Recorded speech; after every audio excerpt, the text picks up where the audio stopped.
sagalee waaqayyoo keessaa lafa tokko dubbiseen waaqayyoon kadhanna. Waaqayyo warra isa jaalataniin karaa hundumaan gargaaree itti isaan ni geessa.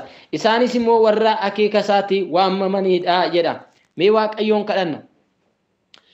Yaa waaqayyo gooftaa waaqaaf lafarratti mootee kan jiraattu guddaa amma maqaa keetii geessu.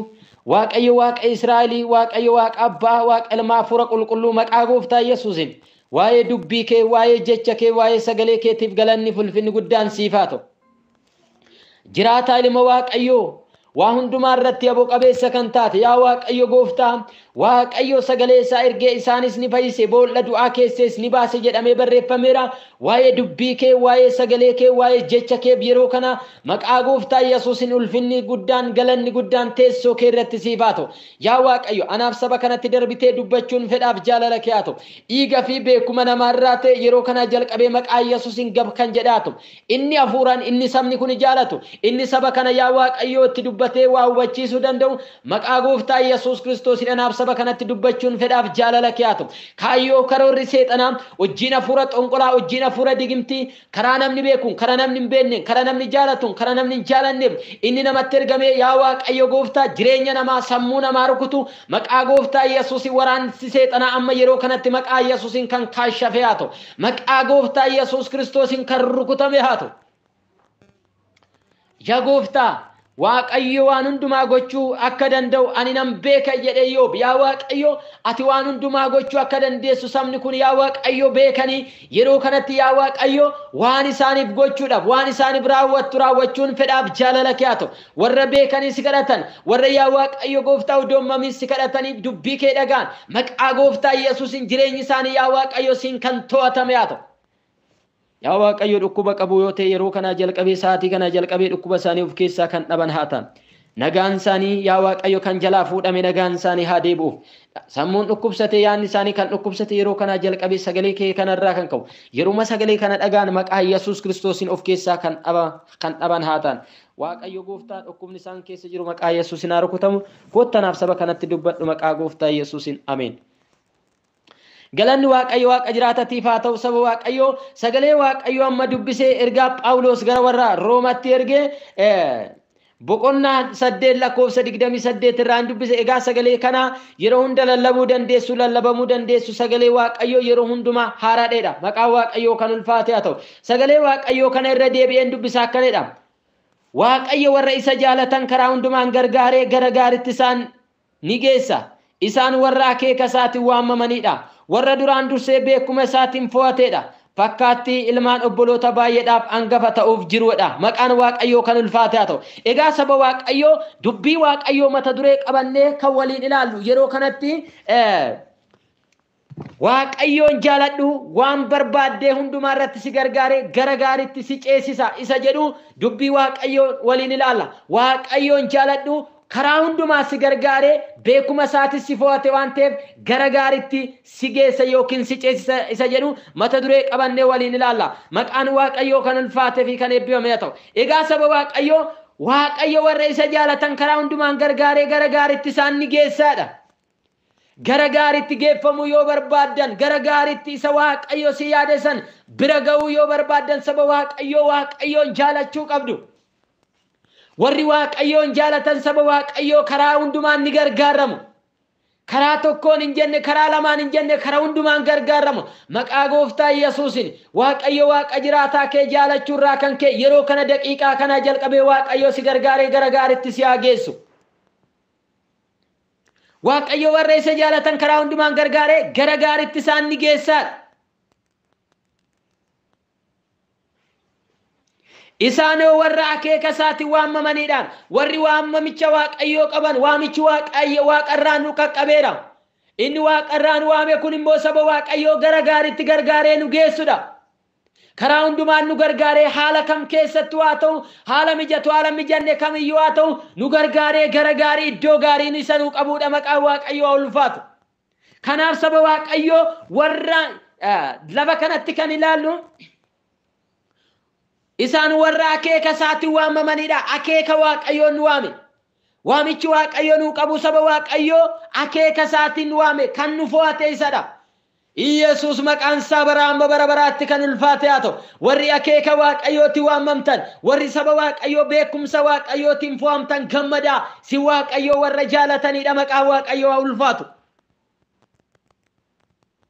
Karaa hundumaan geggeessee gara gaariitti isaan ni geessee galee isaan immoo warra akeeka isaatiin waamamanidhaan akeeka Waaqayyooti si waame. Karaa kamiin iyyuu haa ta'u, nama keessan haa ta'u, kallattii kamiin iyyuu haa ta'u, inni si waame, inni waamicha si godhee Yesuusidha. Inni immoo gargaaree gara gaariitti si geessudha kaayyoossaa. Maqaan Waaqayyoo bara baraatti kan ulfaate fi kan eebbifame haa ta'u.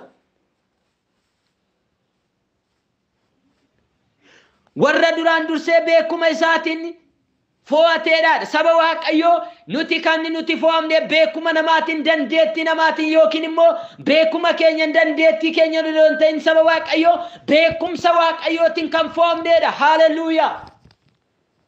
Warri beekuma Waaqayyootiin fo'amtan, warri Waaqayyoo yaada sin qabe saba Waaqayyoo si warra Waaqayyoon jaalatanii isa Waaqayyoo Waaqarraa sin jaalateedha. Warri waamicha Waaqarraa qaban saba Waaqayyoo warra dhuunfaa Waaqayyoo ta'anidha. Iyesuus maqaan isaa kan ulfaate haa ta'u. Kanaaf kaa saba Waaqayyoo warri dhuunfaa koo ta'an gadi of deebisanii yoo na kadhatan Waaqarraa isaan nan dhagaan. Inni waamicha Waaqarraa nu qaqqabsiise, maqaan Waaqayyoo ulfinaan haa jajamu. Waaqayyoo kana waaqeffachuu, Waaqayyoo kana ol qaqqabuun, Waaqayyoo kanaaf gadi jechuun anaaf isinirraa eegama. Yesuus ilmi Waaqayyoo Waaqarraa yeroo kana sa'aatii kana jalqabee inni isin jaalate hafuura Waaqayyoo eebbi Waaqayyoo isinirraa isinaa qaqqabu saba Waaqayyoo isinirraa haa ta'u.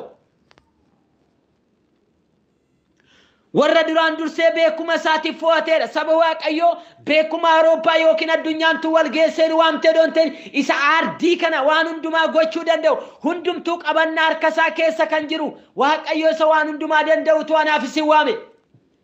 Warra waamicha Waaqayyoo Waaqarraa qabdan saba Waaqayyoo guddisaa gammadaa isin sanyii Waaqarraati. Isin nama biyya Waaqarraati. Namni biyya Waaqarraa immoo Waaqayyo Waaqa isaanii dhaggeeffata. Namni biyya Waaqarraa Waaqayyo Waaqa isaanii jaalata, Waaqayyo isanii jaalata. Waaqayyo waan nu jaalateef ilma isaa tokkicha dabarsee nuuf laate saba Waaqayyoo. Waaqayyoon jaalataa reebboleettii koo beekuma Waaqayyootiif fo'amte. Kanaaf isin warri na jaalatan inni na jaalatu abboommii koo eegaa sagalee Waaqayyoo. Yoo na jaalatan isin abboommii koo eegdu jedha. Warri Waaqayyoo jaalatan abboommii Waaqayyoo eegu.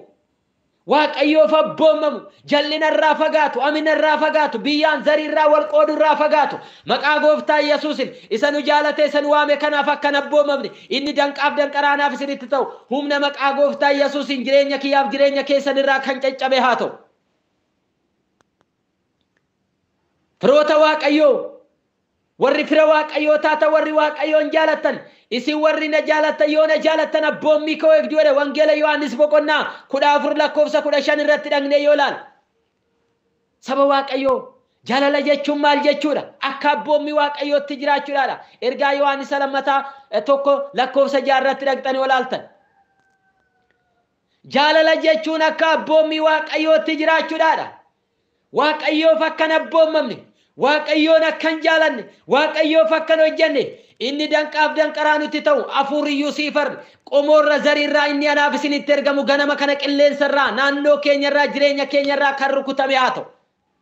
Saba Waaqayyoo jaalala jechuun akka abboommii Waaqayyootti jiraachuudhaadha. Namni gaafa Waaqayyoof abboomame Waaqayyoof hojjeta. Namni kan dhuunfaa Waaqayyoo gaafatee Waaqayyoof hojjeta. Ana Waaqayyo Gooftaa keessaniif hojjedha. Ani midhaan keessaniif bishaan keessan nan eebbisaadha. Obboleettii koo eebbifamuu yoo barbaadde, obboleessa koo eebbifamuu yoo barbaadde. Saba Waaqayyoo warri dubbii Waaqayyoo lafa kanatti dhaga'uudhaaf dhuftan, warri hin eebbifamne warri jettan saba Waaqayyoo namni isiniif kadhateef eebbifamtu hoote saba Waaqayyoo hin dogongortani. Waaqayyo Waaqa jiraataa keessanii gaafa hojjetta Waaqayyo Gooftaan keessa Waaqarraa isin eebbisa maqaan Waaqayyoo ulfaatu. Kadhanni hin barbaachisu miti saba Waaqayyoo walii keessaniif kadhadhaa jedhamee barreeffameera. Kan nuti kadhannu immoo Waaqa nu jaalatee Waaqa jaalanne san duwwaadha. Oh haleluuyaa maqaan Waaqayyoo ulfinaan kan jajame haa ta'u. Kanaaf kaa saba Waaqayyoo ana Waaqayyo Gooftaa keetiif hojjedhan midhaan kee bishaan kee nan eebbisaadha. Biyya kee keessaa maseenummaan hin jiraatu jedha. Dhukkuba si keessaa nan balleessa bara jireenya kee guutuu siif nan godhaadha. barri jireenya kee guutuu akka ta'u barbaadda waaqayyo waaqa jiraataa keetiif hojjedhu waaqayyo kee waaqa jiraataa kee jaaladhu inni immoo si gargaaree gara gaariitti si geessa maqaan isaa ulfaatu diinni kee dugda sitti gatee si jala akka fiigu nan godhaadha maal yoo goon yoo waaqayyoon jaalannee fi yoo waaqayyoof hojjenne diina keetti diina nan taadha lafa nani si yaade san ergamaan koo fuudhee akka achiisi ga'u nan taasisaadha sagalee waaqayyoo seera ba'uu boqonnaa 23 dhaqxanii yoo ilaaltan saba waaqayyoo lakkoofsa 19 hanga 25 tti dhaqxanii yoo ilaaltan saba waaqayyoo diina keetti diina ta'u yoo barbaadde waaqayyo isa diina sitti ta'e sanitti diina akka ta'u yoo barbaadde waaqayyo gooftaa keetiif hojjedhu waaqayyo kee jaaladhu yoo waaqayyoon jaalatte waaqayyoof hojjetta yoo waaqayyoon jaalatte waaqayyoof abboomamta yoo waaqayyo waaqa jiraataa jaalatte qajeelummaatti jiraatta maaliif jennaan waaqni nu waame sun waaqa qajeeladha yoo waaqayyo waaqa jiraataa sodaatte waaqayyo waaqa jiraataa keef abboomamte ergamaa waaqayyo naannoo kee buufachuu bichaa miti si oolchaadha sagalee waaqayyo Yesuus maqaan isaa bara amma bara baraatti kan ulfaate fi kan kabajame haa ta'u mee macaafa faarfannaa boqonnaa 97 lakkoofsa 10 irra kan jiru nan dubbisa saba waaqayyo akkaneedha maqaa gooftaa Yesuusin nan dubbisa isin warri waaqayyo jaalattan waa namaa jibbaadhaadha warri waaqayyo jaalatan saba waaqayyo waa namaa jibbu hamiin kan seexanaati ammeessituun obbolootaa kufeera warri nama amatan saba waaqayyoon hin jaalatan warri soban saba waaqayyoon hin jaalatan seexanni abbaa sobaatiidha sagalee waaqayyo wangeela Yohaannis boqonnaa 8 lakkoofsa 47 irraa dhaqxanii yoo ilaaltan warri waaqayyoon jaalatan saba waaqayyo qomoodhaan zariidhaan waliin qoodan biyyaa waliin qoodan qoonni isaanii waaqarraa waamama waamicha waaqarraatti isaan qaqqabe waan ta'eef beekumsa waaqayyootiin fooma waan ta'eef saba waaqayyo waamicha isaanii beeku waan ta'eef saba waaqayyo waan hamaa jibbu warri akkamii warri waaqayyoon jaalatan warri waaqayyoon fooman warri dhuunfaa waaqayyoo ta'an Yesuus maqaan isaa bara amma bara baraatti kan ulfaatee fi kan kabajame haa ta'u isin warri waaqayyoon jaalatan waan hamaa jibbaa inni lubbuu warra isaaf of kennanii ni eegaadha waaqayyo si eega obboleettii koo jireenya kee eenyummaa kee waaqayyo waaqa jiraatatti kenni isaaf of kenni malee waaqayyo si eega inni nama eegu inni lafa mijanneef lafa mijatu keessatti lafa kallattii kamittiyyuu nama eegu maqaan gooftaa keenya Yesuus Kiristoos teessoo isaa irratti kabajaaf ulfina argata saba waaqayyo si warri waaqayyo jaalatan waan hamaa jibbaa inni lubbuu warra isaaf of kennanii ni eegaadha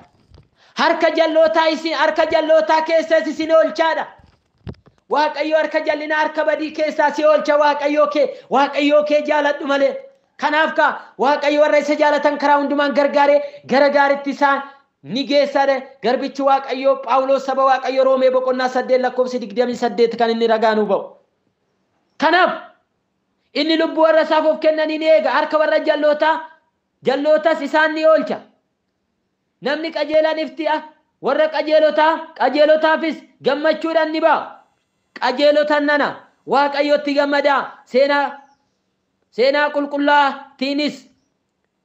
qulqullaa isaatiifis galata isaaf galchaadhaan maqaan waaqayyo ulfaatu saba waaqayyo warra jallootatti fagoodha warra kadhata warra qajeelotaa maal ni dhagaa jedha sagalee waaqayyo warri waaqayyo jaalatan waan qajeelaa hojjetu saba waaqayyo simmoo kadhata isaanii ni dhagaa maqaa gooftaa Yesuusin qajeelummaatti jiraanne jallinarraa fagaanne waaqayyo akka nu dhaga'u fedhaaf jaalala waaqayyo nuuf haa ta'u saba waaqayyo kanaaf dubbii waaqayyo lafa kanatti qajeelotan nana waaqayyotti gammadaadhaan seenaa qulqullinaa isaatiifis galata isaaf galchaadhaadha Faarsaa 97 lakkoofsa 10 hanga 12 yoo ilaalle saba waaqayyo si warri waaqayyo jaalatan waan namaa jibbaadhaan warri waan namaa jibban saba waaqayyo warra waaqayyoon jaalatanidha warri waaqayyoon jaalatan saba waaqayyo warra jallinarraa fagaatanidha warri waaqayyo jaalatan saba waaqayyo warra dhuunfaa waaqayyo ta'anidha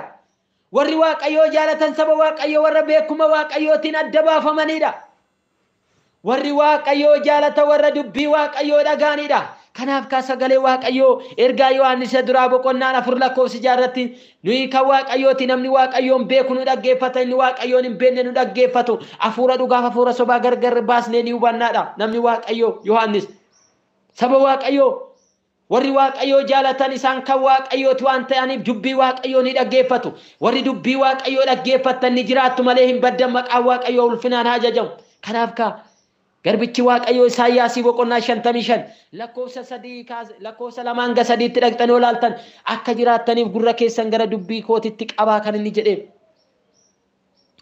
maqaan waaqayyoo bara amma bara baraatti kan ulfaate fi kan kabajame haa ta'u kanaaf saba waaqayyoo warri waaqayyoo jaalatan saba waaqayyoo warri gargaaramnee gara gaariitti ni ceena waaqayyoo ni ceesisa warri jedha warra waan hamaa jibbanidha maqaa gooftaa Yesuusin hafuurri ammeenya waldaa kiristaanaa gidduudha saba waaqayyoo gidduudha geggeeffamaa gidduudha isa dhageessisurraa isa dhaggeeffaturraa humna maqaa Yesuusin hafuurri jibbaa maqaa gooftaa Yesuusin daaraa kan ta'e haa ta'u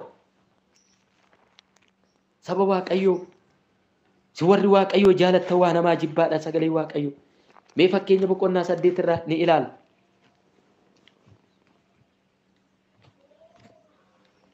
fakkeenya boqonnaa 8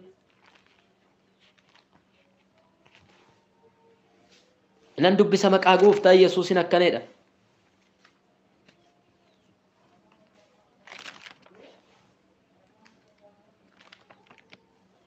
akkanedha maqaa Yesuusin nan dubbisa ani warra na jaalatan nan jaaladha warra ana barbaadatanis ilaala ani warra na jaalatan nan jaaladha warri ana barbaadatanis ana ni argatuudha haleluuyaa saba waaqayyoo ani warra na jaalatan nan jaaladha waaqayyoon jaalatte tana waaqni keessi jaalata warri ana barbaadatanis ana ni argatuudha sagalee waaqayyoo boleewwan koo warri waaqayyoon jaalata waaqayyoo sin jaalata waaqayyoo warri barbaadatanis waaqayyoon ni argatu kanaaf ka sagalee waaqayyoo yaadanan isiniif yaade anuma duwwaatu beeka innis yaada sin gara fuulduraatti yaaddessan yaada nagaa isinii raawwachuuti malee yaada sin balleessuun qabudha ati yaaddeedhaaf milkaa'uu dandeessu waaqayyo gooftaan maccaa gaafa jaalatte waan ati jaalattu san kadhata garaa keetii sii kennaa dhabe sagalee waaqayyoo saba waaqayyoo faarsaa 37 irratti dhattee yoo dhaqne ilaal yoo dhaqxanii ilaalta kadhata garaa keetii san waaqayyo siif ni kenna maal kadhata waaqayyoon jaalattu waaqayyo siif kenna karaa kee hojii kee hundumaa waaqayyotti kenna hundumtuu fiixan siini baara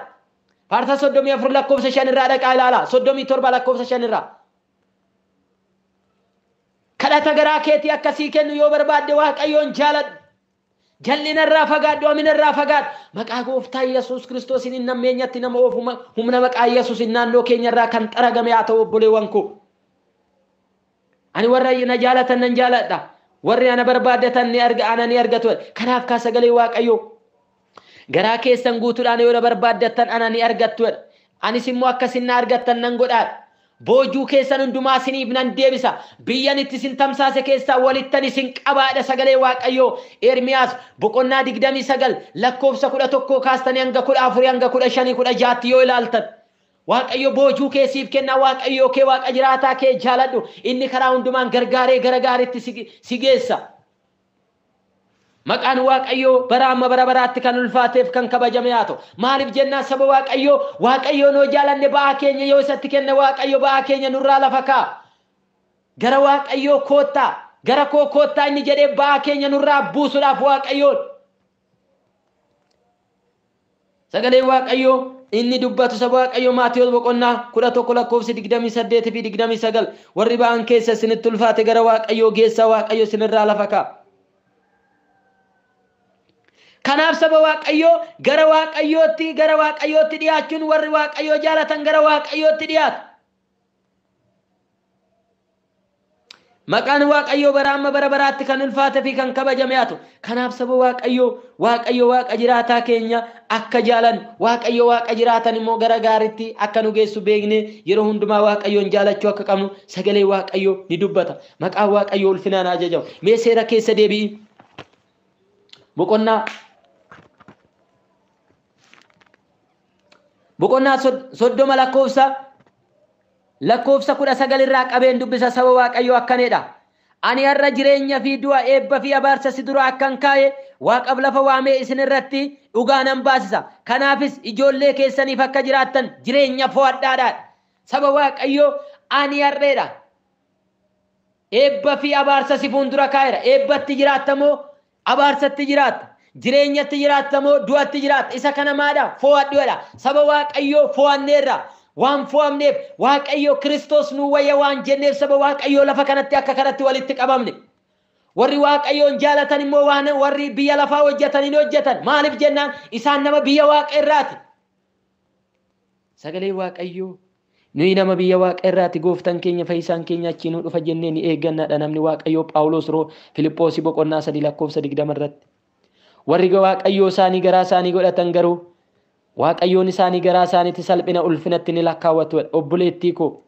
warra waaqayyoo isaanii garaa isaanii godhatan wajjin hin hiriirin ati waaqayyoo waaqa jiraataa kee eeggadhu abdiin kee waaqarra jira abdiin keessan waaqarra jira obboleewwan koo jaalala fakkaatee sitti ergamuu danda'a jibba fakkaatee sitti ergamuu danda'a isa si abaareen eebbiseedha ilmaan eebbati waan ta'eef isa si jibbee ati jaaladhuudha sagalee waaqayyoo maqaa waaqayyoo kan ulfaate haa ta'u isa dukkana sitti deema hojii dukkanaatti hin hirmaatini ati ifa sirra jiru Kiristoosin ibsi ka'eedha sagalee waaqayyoo Isaayyaas 61 irraa maqaan waaqayyoo bara amma bara baraatti kan ulfaate fi kan kabajame haa ta'u egaa saba waaqayyoo lafa kanatti ani waaqa fi lafa waamee dhugaa isin irratti nan baase kanaaf jireenya fo'adhuudha jireenya fo'anneerra Kiristoos nu wayya jennee Kiristoosin fo'anneerra waaqayyo gooftaa keessan jaaladhaadhaan seera keessa deebii boqonnaa 30 lakkoofsa 20 irratti waaqayyo gooftaa keessan jaaladhaa waaqayyo gooftaa kee maal godhi jaaladhuudha waaqayyo gooftaa keessan jaaladhaa sagalee isaa immoo dhagaadhaan warri waaqayyoo jaalatan saba waaqayyoo sagalee waaqayyoo dhaga'u warri sagalee waaqayyoo dhageessanii dhageessistan saba waaqayyoo si waaqayyoon jaalattu waaqayyo gooftaa keessan jaaladhaa sagalee isaa immoo dhagaa isatti immoo maxxanaadhaan ilaala isatti warri waaqayyoon jaalatan sagalee waaqayyoo ni dhaga'u tokkoffaa irratti waaqayyoon jaalannaa sagalee waaqayyoo ni dhaga'u isattis immoo ni maxxanu ilaala saba waaqayyoo warri baadiyyaarra jirtan maxxanne yoo ilaaltanii ganna dinnichaan affeenu yoo kafanatti si qabatte sirratti ciccitti malee gadi sinniistu akkasumas mixii yoo ilaalta waan qabde tokko gadi niistu irratti citti malee kanaaf saba waaqayyoo boleetti koo Kiristoositti citiyaa fi inni amanamaadha inni si gargaaree gara gaariitti si geessa malee sin balleessu maqaan isaa ulfaatu kanaaf saba waaqayyoo lafa kanatti dubbii waaqayyoo maal jedha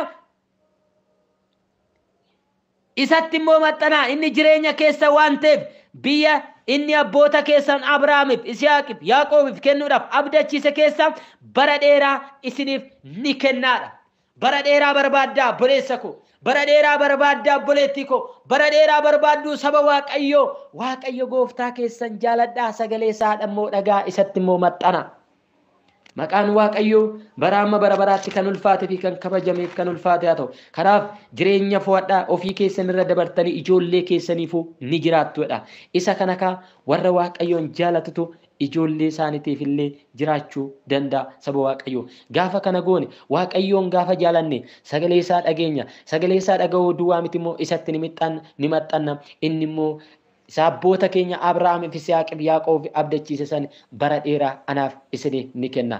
Kanaaf waaqayyo waaqa jiraataa keessan garaa keessan guutuudhaan yaada keessan guutuudhaan onnee keessan guutuudhaan Kiristoos ilma waaqayyoo jaaladhaa.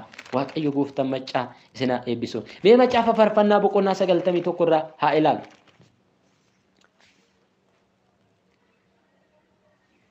Macaafa faarfannaa boqonnaa 91 nan dubbisa maqaa Yesuus Kiristoosin akkanedha. Macaafa faarfannaa sammuu isa barreesse 91 lakkoofsa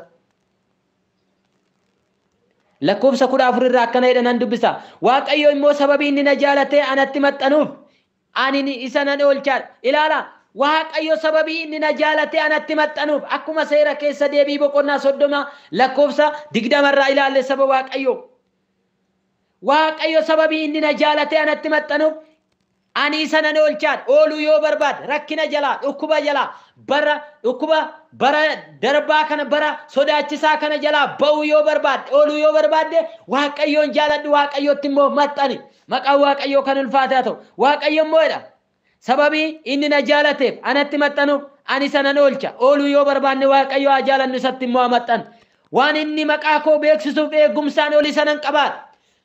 Yoo waaqayyoon jaalatte waaqayyotti maxxantee maqaa isaa eebbista. Maaliif jennaa waamichi kee isa kana waan ta'eef Phexrosi boqonnaa lama lakkoofsa sagal irratti yoo dhaqxanii ilaaltan sin qommoo foomaadha. Waaqayyo dukkana lamxii keessaa kan inni si waameef akka ifa dinqisiisaa san labsitaniif jedha. Boleettii koo obboleessa koo. Akkasumas Phaawulos Qorontos duraa boqonnaa sagal lakkoofsa 16 irratti dhaqxanii ilaaltan ani wangeela lallabuu kootitti iyyeellawedha. Kuni anarraa himuun of hin jaju dhiifama. Ani wangeela lallabuu kootti of hin jaju kun immoo himuu anarraa ni barbaadamaa.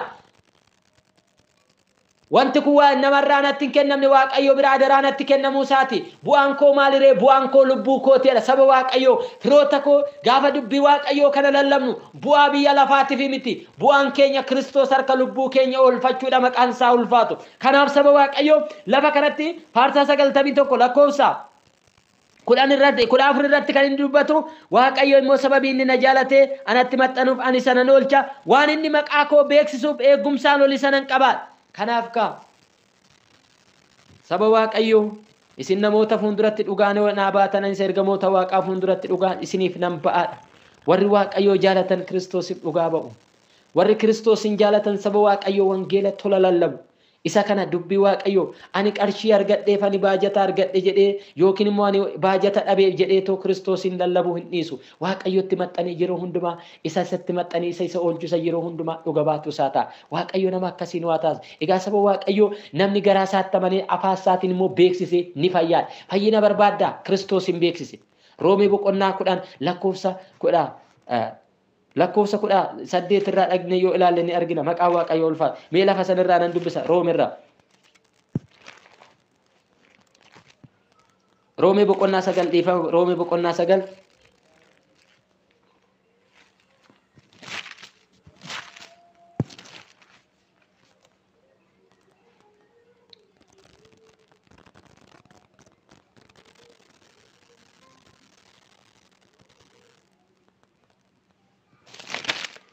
akkanedha nan dubbisa.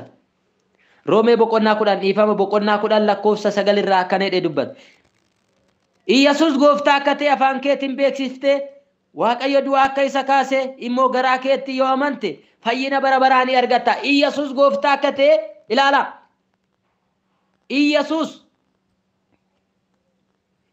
gooftaa akka ta'e afaan keetiin beeksistee Waaqayyo du'aa akka isa kaase garaa keetti yoo amante fayyina bara baraan ni argatta. Namni garaa isaatti amanee qajeelaa ni ta'a. Afaan isaatiin immoo beeksisee ni fayyaadha. Saba Waaqayyo ergaa Phaawulos gara Roomeetti erge boqonnaa 10 lakkoofsi 9 fi lakkoofsi 10. Saba Waaqayyo lafa kanattis macaafa faarfannaa 91 irratti kan inni jedhe inni waan anatti maxxane maqaa koo beeksisummaadha. Ani eegumsaan oli sanan qabaadha. Ol qabamu barbaadda. Waaqayyo Waaqa jiraataa kee jaaladhu. Isatti immoo maxxanii inni karaa hundumaan gargaareetti si geessa. Inni si oolcha maqaan isaa ulfinaan ajajamu. Inni harka warra jal'oota irraa si oolcha. Inni lubbuu warra isaaf of kennanii ni eega kan inni jedheef kanaaf faarsaa 97 lakkoofsi 10 hanga lakkoofsa 12 yoo ilaalle. Jaalatamtootaaf kabajamtoota qulqulloota saba Waaqayyo warri Waaqayyoon jaalatan guddisaa gammada. Warri Waaqayyoon jaalatan saba Waaqayyo gooftaa maccaa karaa hundumaan gargaaree gara gaariitti isaan ni geessa. Maaliif jennaan saba Waaqayyo yeroo hundumaa Kiristoosin beeksisuudhaaf qophaa'aa ta'a. Yeroo hundumaa Kiristoosin waaqessuudhaaf dubbii Waaqayyoo dhaga'uudhaaf saba Waaqayyo qophaa'aa ta'a. Fardi guyyaa gaafa lolaatiif qophiidhaadha sagalee Waaqayyo. Fakkeenya boqonnaa 21 lakkoofsa 31 irratti dhaqxanii ilaaltan fardi guyyaa gaafa lolaatiif qophaa'aadha. Moo'icha garuu kan namaa kennu Waaqayyoodha. Moo'icha barbaadda. Biyya lafaa kanarratti moo'icha barbaadda. Yesuus Kiristoos ilma Waaqayyootti amanteerta isa immoo jaaladhu. Eenyutu biyya lafaa moo'uu danda'a jedhee sagalee Waaqayyoo akkuma ergaa Yohaannis duraa boqonnaa 5 lakkoofsa 5 irraa dubbatu saba Waaqayyoo. Nama ilma Waaqayyoo ta'uu amanutu biyya lafaa moo'uu danda'a. Yesuusitti amanneerra isa haa jaalannu. Gaafa isa jaalanne abboommii isaa eegna. Saba Waaqayyoo isaaf hojjenna. Gooftaan maccaa anaaf isinaa gargaara. Kanaaf Roomee boqonnaa 8 lakkoofsa 28 irratti yoo deemine warra duraan dursee beekuma isaatiin fo'ateedha. Fakkaatti isa obboloota baay'eedhaaf hangafa ta'uuf jiruudha. Obboloota baay'eedhaaf warri obboloota koo beekuma Waaqayyoof tifooman kun obboloota baay'eedhaaf hangafa ta'uuf jiruudha. Akka ta'aniif yaada isaanii qabeedha. Warra yaada isaanii qabe kana immoo maadha? Waameeraadha.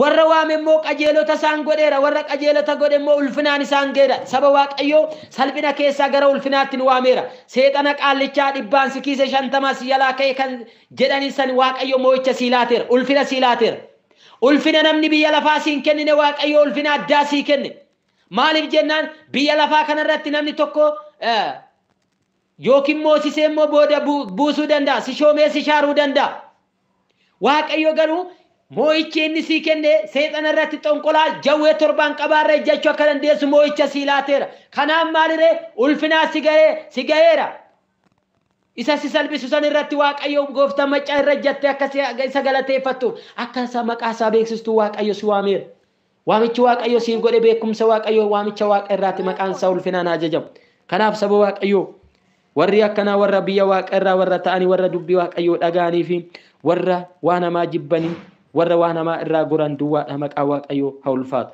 saba waaqayyo waamicha nuuf godhenne jal'ina yoo hojjenne in sobna waaqayyo saba waaqayyo nan jaaladha jennee nama yoo jibbine in sobna kanaaf saba waaqayyo warra isa jaalataniin karaa hundumaan gargaaree gara gaaritti isaan ni geessadha maqaan waaqayyo bara hamma bara baraatti kan ulfaate fi kan kabajame haa ta'u kanaaf saba waaqayyo lafa kanatti immoo waaqayyo qajeelota isaan godheera warra qajeelota godhe ulfinaan geeraadha sagalee waaqayyo warra isa simataniif ijoollee waaqayyo akka taane aboo isaaniif kenneera yesuusin simatteerta yesuusin jaaladhu honnee kee guutuudhaan yaada kee guutuudhaan miira kee guutuudhaan waaqayyoon jaaladhu maaliif jennaan warra gatiidhaan bitamteedhaati warra fo'amteedha warra beekuma waaqayyootiin fo'amteedha maqaan waaqayyo ulfaatu kanaaf ka saba waaqayyo warri gatiidhaan bitamu waaqayyo gatiidhaan sin bitante guutummaan dhagna keessanii waan inni itti galateeffamu haa hojjetuudha sagalee waaqayyo isin mana qulqullummaa fuuraa isaa eegataatan isin kana ofii keessanii iyyuu miti warra akka kanatti yaadanitu saba waaqayyoon jaalata warra waaqayyo gatii warra natti baase warra jedhanitu saba waaqayyo yeroo hundumaa kiristoosii waaqessa maqaan waaqayyo bara amma bara baraatti kan ulfaate haa ta'u kanaaf ka Phaawulos lafa kanatti yoo ilaaltan lakkoofsa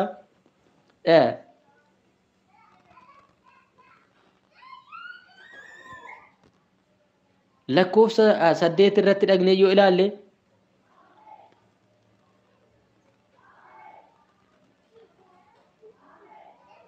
akkanidha waan nu irra ga'e hundumaaf karaa Kiristoos nu jaalate moo'icha guddaa arganne duuni jireenyi ergamoonni waaqarraa warra bantii waaqaa keessaa aboo qabu jedhamee sodaataman wanta amma jiru wanta dhufuuf jiru hundinuu wanta humna argisiisuu danda'us jaalala waaqayyo irraa kan gargar nun baafne ani beekaadha Phaawulos Roomee boqonnaa 8:37 irraa kaasnee ilaalla saba waaqayyo jaalala Kiristoos irraa eenyuyyuu adda sin baasina jaalala waaqayyo irraa buleettii koo eenyuyyuu adda sin baasin gaafa jaalala waaqayyo irraa adda ba'uu baatte Yesuus karaa hundumaa si gargaare gara gaariitti si geessa